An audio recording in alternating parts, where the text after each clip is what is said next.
Hello students, आज अपन Indian economics का बहुत ही इंपॉर्टेंट टॉपिक एलपीजी, आपको नाम अजीब लगेगा, लिबरलाइजेशन, प्राइवेटाइजेशन एंड ग्लोबलाइजेशन, इसे डिस्कस करने वाले हैं।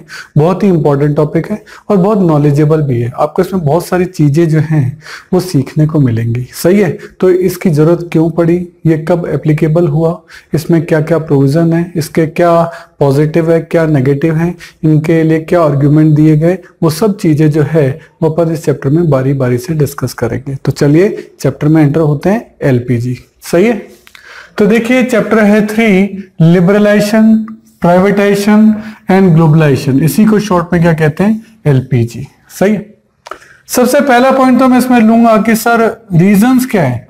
ये जो इकोनॉमिक रिफॉर्म करने पड़े ये हुए थे 1991 में।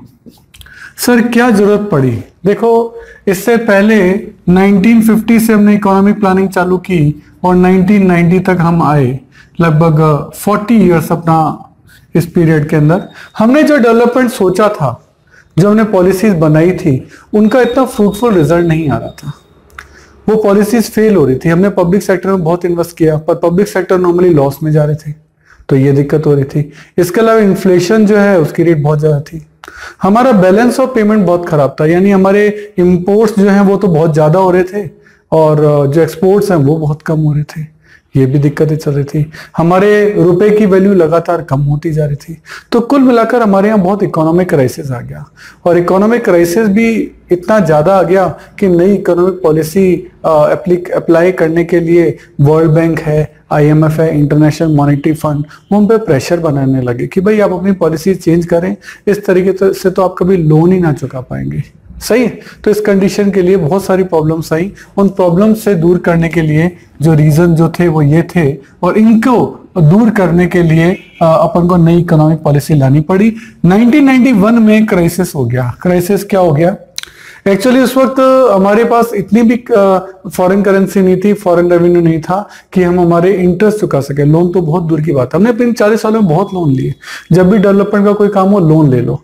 उस वक्त के जो अपने फाइनेंस मिनिस्टर थे या प्राइम मिनिस्टर्स थे, बेसिकली उन लोगों ने हमेशा यही सोचा कि जब भी पैसे जरूरत हो लोन ले लो। ये बिल्कुल नहीं सोचा कि इन लोन को चुकाओगे कैसे, और लोन तो छोड़ो आप इंटरेस्ट कैसे चुकाओगे। तो 1991 के अंदर क्या हुआ कि हमारी फाइनेंशियल क्राइसिस इतनी ज्यादा हो गई कि हमारे पास इंटरेस्ट चुकाने को पैसे नहीं थे और इस कंडीशन में हमारे पास सिर्फ 15 दिन का ही रेवेन्यू बच गया था। अब पैसे हैं नहीं और पैसे इंटरनेशनल मॉनेटरी फंड और वर्ल्ड बैंक देने को तैयार नहीं था। इस कारण से हमें उसका इंटरेस्ट चुकाने के लिए जो लोन की डेट्स आ गई थी, उनके इंटरेस्ट चुकाने के लिए आरबीआई को अपना गोल्ड, जो कि बहुत ही प्रेस्टिजियस चीज होता है, वो तक गिरवी रखना पड़ गया था। तो आप सोच सकते हो कि घर का जेवर किसी को गिरवी रखना पड़ जाए तो कितनी बड़ी बात हो जाएगी। वही बात यहाँ भी हुई, आरबीआई को अपना गोल्ड जो है गिरवी रखना पड़ा और इस कंडीशन में हमारी हालत बहुत ज्यादा खराब हो चुकी थी। तो ये क्राइसिस वगैरह जब आए तो फिर क्या कंडीशंस हुई। अब इस क्राइसिस से निपटने के लिए वर्ल्ड बैंक और आईएमएफ का लगातार प्रेशर बढ़ रहा था कि आपको अपनी नई इकोनॉमिक पॉलिसी बनानी चाहिए। इसीलिए the new economic policy, NEP short में से कहते हैं, 1991 के अंदर इसको इंट्रोड्यूस किया गया। इस वक्त हमारे जो प्राइम मिनिस्टर थे जिन्होंने इसको अप्लाई किया था वो थे मिस्टर पीवी नरसिम्हा राव, यानी पामुलरापति वेंकट नरसिम्हा राव। ये हमारे प्राइम मिनिस्टर थे और ये 1991 से लेके 1996 तक हमारा प्राइम मिनिस्टर रहे थे और इन्होंने इस न्यू इकोनॉमिक पॉलिसी को चालू किया। उनके अंडर में जो फाइनेंस मिनिस्टर थे उस वक्त वो थे मनमोहन सिंह। सही है, मनमोहन सिंह वो फाइनेंस मिनिस्टर थे, पहले हमारे गवर्नर भी रह चुके थे। वो फाइनेंस मिनिस्टर थे और लीड कर रहे थे कौन, prime minister PV Narasimha Rao. उनके पूरे और जो ऑब्जर्वेशन में ये नई इकोनॉमिक पॉलिसी बनी थी और उस नई इकोनॉमिक पॉलिसी के अंदर हमने हमारी इकोनॉमी के अंदर काफी सारे सुधार किए और उन सुधारों की वजह से जो डेवलपमेंट है उसका प्रोसेस जो पिछले 40 सालों से रुका हुआ था, आगे बढ़ ही नहीं रहा था। पॉवर्टी इतनी ज्यादा आ गई थी, इन्फ्लेशन ज्यादा हो गई थी, उन सब से हम निकलने की कोशिश की। Main feature of new economic policy क्या थे, LPG, liberalisation, privatisation and globalisation. इसको शॉर्ट में क्या कहा जाता है, एलपीजी।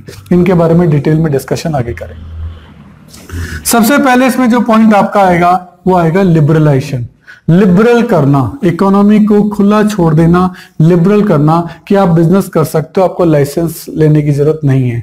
बहुत ही पहले सब बिजनेस के अंदर लाइसेंस लेना पड़ता था, गवर्नमेंट ने बहुत ज्यादा कंट्रोल कर रखा था, ठीक है, क्योंकि हम रशियन स्ट्रेटेजी पे चल रहे थे, सोशलिस्ट स्ट्रेटेजी के अंदर चल रहे थे, जिसमें कि गवर्नमेंट का कंट्रोल जो है वो बहुत ज्यादा रहता है। लेकिन हमने 40 सालों में देखा, हमारे बहुत बहुत कीमती साल आजादी के बाद के 40 साल वेस्ट हो गए। सही है, उसमें हमको जो डेवलपमेंट करना था उस वक्त चाइना, जापान, वो भी उसी वक्त 1950s के अंदर भी उन्होंने अपना डेवलपमेंट चालू किया था। लेकिन आज देखो चाइना और जापान कहाँ पहुंच गए और हम कितने पीछे रह गए। उसके पीछे रीजन है कि 40 साल की जो शुरुआती हमारी पॉलिसीज थी वो एकदम फ्लॉप प्रूव हो गई, और इसी कारण से 1991 के अंदर हमको न्यू इकोनॉमिक पॉलिसी इंट्रोड्यूस करनी पड़ी। उसमें लिबरल क्या कि लाइसेंस जो है उसको जो है अब गवर्नमेंट ने क्या कि हटा दो, जरूरत नहीं है। बहुत ही बेसिक जो इंपॉर्टेंट जो चीजें थी उन्हीं के ऊपर लाइसेंस रखा, बाकी सब चीजों को लाइसेंस पे हटा दिया। कोई जरूरत नहीं है, आप इजीली अपना बिजनेस जो है खोल सकते हो, आप इंडस्ट्री में एंटर भी कर सकते हो, आप इंडस्ट्री से एग्जिट भी कर सकते हो, उसमें लाइसेंस वगैरह लेने की जरूरत नहीं थी। लिबरल कर दिया, खुली छूट दे दी बिजनेस करने के लिए। सही है, तो काफी सारे रिफॉर्म्स जो है लिबरलाइजेशन में किए गए। अलग अलग सेक्टर जो है वो यहाँ बांटे गए कि कौन कौन से सेक्टर में ना हमने रिफॉर्म्स किए। सबसे पहले industrial sector, then financial sector, then tax reform, tax वगैरह भी रेट्स ज्यादा थी उनको कम की गई। फॉरेन एक्सचेंज रिफॉर्म्स, और देन फॉरेन एक्सचेंज का मतलब है डॉलर्स हैं, पाउंड्स हैं, इनके अंदर क्या क्या हमारे प्रॉब्लम्स चल रहे थे। और then trade and investment policy, पहले बाहर के लोग इंडिया में इन्वेस्टमेंट नहीं कर सकते थे या लिमिटेड कर सकते थे, है ना, उनके ऊपर काफी सारे रेस्ट्रिक्शंस थे। इसी तरह से टैक्स रिफॉर्म, जो इंपोर्ट्स वगैरह की जो ड्यूटी थी वो बहुत महंगी थी, उन सब चीजों में। ऐसे ही फाइनेंशियल सेक्टर, बैंक से लोन वगैरह लेना जो है वो ईजी कर दिया। इंडस्ट्रियल यानी इंडस्ट्री से लाइसेंस वगैरह हटा दिया। तो इनके बारे में काफी सारा डिटेल डिस्कशन जो है वो अपन चैप्टर के अंदर करेंगे। अभी मैंने केवल हेडिंग बताई है कि लिबरलाइजेशन में किस टाइप के रिफॉर्म्स जो हैं वो किए गए। देन आपका आया प्राइवेटाइजेशन। सर ये प्राइवेटाइजेशन क्या है? देखो, प्राइवेटाइजेशन के नाम से ही पता लग रहा है कि बिजनेस को प्राइवेट हाथों में दे देना, या तो मैनेजमेंट उनके हाथ में, प्राइवेट के हाथ में दे देना, और या फिर अपनी जो इक्विटी है, जो शेयर कैपिटल है, जो आपकी शेयर होल्डिंग है उस कंपनी के अंदर, गवर्नमेंट जो है उसको प्राइवेट हाथों में दे दे, यानी वो गवर्नमेंट के हाथों से निकलकर कहाँ चल जाए?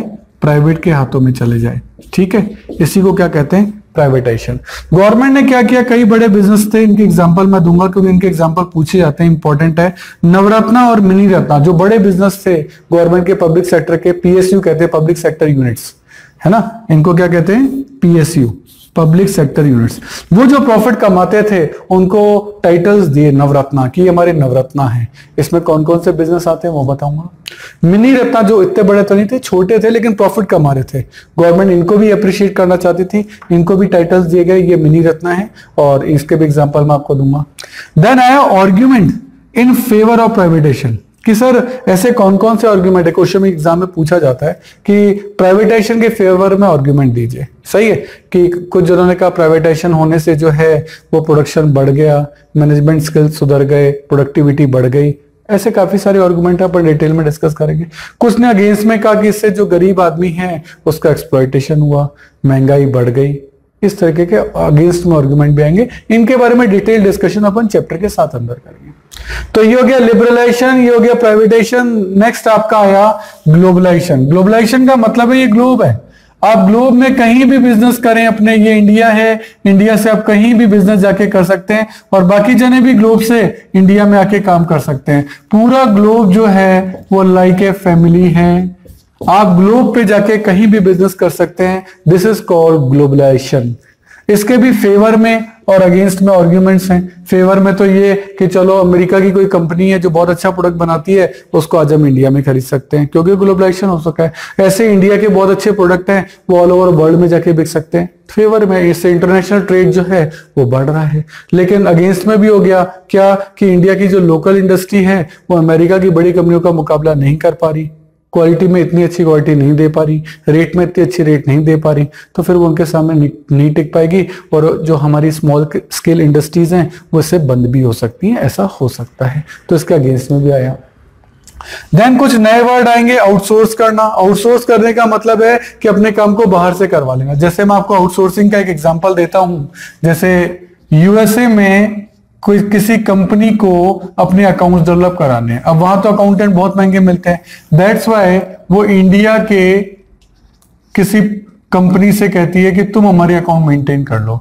तो यूएसए ने अपना काम कहां से करवा लिया? इंडिया से। अब वो ये सारा काम इनको करके दे देंगे, ठीक है। तो इस कंपनी का काम बाहर से होकर आया है, इसे वो क्या बोलते हैं? आउटसोर्स होना। सही है, बाहर से किसी को काम को करवा लेना आउटसोर्स है। और आजकल ऐसे बहुत सारी कंपनियां यूरोप के अंदर और अमेरिका के अंदर है जो अपने काम जो है Asian countries like India, Bangladesh यहां से करना पसंद करती है, क्योंकि यहाँ लेबर सस्ती है और यहाँ सस्ती रेट में उन्हें प्रोफेशनल्स जो हैं वो मिल जाते हैं। तो इसी को क्या कहते हैं? आउटसोर्सिंग कहते हैं। इसके बारे में भी डिटेल डिस्कशन अपन करेंगे। देन आएगा WTO, वर्ल्ड ट्रेड ऑर्गेनाइजेशन, जो इस पूरे ग्लोबलाइजेशन यानी इंटरनेशनल ट्रेड पे जो है नजर रखती है। तो WTO कब बनी, कैसे बनी, who are the member of that, इसका क्या काम है, ये अपने काम को किस तरीके से करती है, उसके बारे में डिटेल डिस्कशन अपन यहाँ करेंगे। देन आएगा argument in favour of economic reform. Sir ये इकोनॉमिक रिफॉर्म किए गए इनके फेवर में तो देखो ऐसा है 1990 में अपनी स्थिति बहुत खराब थी। सही है, उस वक्त जो है आपका कहां से पेट्रोल की इन्फ्लेशन बहुत ज्यादा हो गई थी और भारत सरकार के पास तो पहले ही पैसे कम थे, क्योंकि उन्होंने लोन ही लोन लिए पिछले 40 सालों के अंदर। इतने लोन चढ़ गए कि हमारी एकदम बर्बादी के कगार पे हम पहुंच गए थे। अगर हम नई इकोनॉमिक पॉलिसी नहीं लाते तो हमारी इकोनॉमी कोलैप्स कर जाती। तो ये सारा का सारा जो श्रेय है, इसका पूरा फेवर जो है वो उस वक्त के प्रधानमंत्री PV नरसिम्हा राव पे जाता है और उस वक्त के finance minister mister Manmohan Singh पे जाता है, जिन्होंने नई इकोनॉमिक पॉलिसी लाकर देश को जो है वो एक नई साइड से जो है जो अपने पेस है वो उन्होंने दिया। और देन आर्गुमेंट के बाद क्रिटिसिज्म भी आएगी, सर इकोनॉमिक रिफॉर्म्स आपने किए लेकिन प्रॉब्लम्स तो आज भी है। देखो प्रॉब्लम कभी खत्म नहीं होती। तो क्रिटिसिज्म में यही बताया जाएगा सर पॉवर्टी तो आज भी है, इन्फ्लेशन तो आज भी है, वो समस्या जो 1990 में बड़े वे में थी आज छोटे वे में, प्रॉब्लम कभी खत्म नहीं हुई है। तो ऐसी क्रिटिसिज्म भी आएंगी। तो पूरे चैप्टर के अंदर जो ये मैं डिटेल में आपके सामने डिस्कस करूंगा। ये सारे पॉइंट, इन सबके पॉइंट्स क्या है, इनर पॉइंट क्या है, इनका एक्सप्लेनेशन क्या है, आप आंसर कैसे लिखेंगे, वो सब चीजें जो है वो अपन डिटेल में डिस्कस करेंगे। बहुत ही इंपॉर्टेंट टॉपिक है LPG और काफी सारी नॉलेजेबल थिंग्स और वोकैबुलरी आपको सीखने को मिलेगी। तो आगे का टॉपिक जो है वो मैं पूरा का पूरा नोट से समझाऊंगा। ये सारे नोट्स जो मैं आपके साथ रीड करूंगा वो सब आप अपने सामने रख सकते हैं, आपको लिखने की जरूरत नहीं होगी और आपका टाइम बचेगा। और टाइम बहुत प्रीशियस है आपका, ये बात मैं समझ सकता हूं। तो अब आगे का काम अपन नोट से चालू करते हैं। चले, अगर आपको मेरे वीडियोस पसंद आ रहे हैं तो देखिए एक लाइक, शेयर और सब्सक्राइब तो बनता है, तो मेरी खुशी के लिए एक लाइक तो कर दीजिए। देखिए आपका टाइम बड़ा कीमती है, तो यदि नोट्स लिखने में आप अपना टाइम बचाना चाहते हैं और वर्कशीट भी गेट करना चाहते हैं तो इन सभी की PDF का लिंक नीचे डिस्क्रिप्शन में गिवन है, आप वहां जाके देख सकते हैं। देखिए स्टूडेंट, जितने भी वीडियो हमने बनाए हैं उनके जितने भी क्वेश्चन मैं वीडियोस में करा रहा हूं उनका लिंक आपको डिस्क्रिप्शन में दे रखा है। आप वहां से उस लिंक को डाउनलोड कर सकते हैं, उसका प्रिंट आउट निकाल सकते हैं। उसके बाद वो क्वेश्चन पेपर आप अपने सामने रखिए और देन आप वीडियो देखिए। उससे आपको फायदा ये होगा कि क्वेश्चन आपके सामने रहेगा। तो ये चीज़ जरूर से कर लेनी है। और मैं आपको एक बार स्पेशल बताना चाहता हूँ कि ये जो वीडियो है ये तो ट्रेलर है। अगर आपको हमारे सारे वीडियो देखने हैं तो आपको हमारी मोबाइल ऐप सब्सक्राइब करना चाहिए, उसका नाम है अनुराग क्लासेस, और इसमें आपको हमारे सारे वीडियो देखने को मिलेंगे। क्यों, देखो YouTube तो ट्रेलर है, सारे वीडियो नहीं होते। अगर आपको सारे वीडियो देखने हैं तो आपको हमारी मोबाइल ऐप सब्सक्राइब करनी पड़ेगी, उसमें आपको सारे वीडियोज़ मिलेंगे, उसमें आपको नोट्स मिलेंगे, प्रिंटेड नोट्स भी होंगे, हैंड रिटन नोट्स भी होंगे, मतलब आप हर तरीके के नोट्स वहाँ ले सकते हो। उसमें भी उसकी जो मेंबरशिप है वो प्रीमियम भी है और स्टैंडर्ड भी है, जो भी आप लेना चाहें। और आपको वहाँ अदर बुक्स के इंपॉर्टेंट पिक्स, अच्छे डायग्राम, अच्छे क्वेश्चन, अच्छे पैराग्राफ, वो भी आपको जो है इस ऐप के अंदर मिलेंगे। और इसके अलावा बहुत ही important point, MCQ test. MCQ test का पैनल है जिसमें आप जितने भी टेस्ट वहाँ देंगे उसमें ऑप्शंस होंगे ABCD, उसमें ट्रू एंड फॉल्स के क्वेश्चन होंगे, उसमें फिल इन द ब्लैंक्स के क्वेश्चन होंगे। आपने 40 क्वेश्चन का टेस्ट दिया, जैसे सबमिट किया विदिन 5 सेकेंड्स आपका रिजल्ट आपके सामने है। तो ये मोबाइल ऐप मैं जरूर चाहूँगा आप जरूर से सब्सक्राइब करिए। मेरा नंबर है 9829224488। आप ऑफिस आवर्स में कभी भी मुझे कॉल कर सकते हैं। Thank you. देखिए स्टूडेंट, हमारे चैनल से जुड़ने का फायदा आपको नेक्स्ट 7 इयर्स तक मिलेगा, क्योंकि हमारी रेंज बहुत बड़ी है। नॉर्मली आप चैनल्स पे देखेंगे वो 1 या 2 या 3 सब्जेक्ट पढ़ा रहे हैं, लेकिन मैं आपको बहुत बड़ी रेंज दूंगा। यदि आपकी और मेरी ट्यूनिंग जमती है तो ये बहुत लॉन्ग लास्टिंग रहेगी, और वो ट्यूनअप में आपको बार बार नई ट्यूनअप नहीं करनी पड़ेगी, क्योंकि आपकी ट्यून मुझसे जम चुकी है। क्यों? क्योंकि मैं आपको बता रहा हूँ कि मैं 11th में आपकी अकाउंट्स, स्टेट्स और माइक्रो इकोनॉमिक्स लूंगा।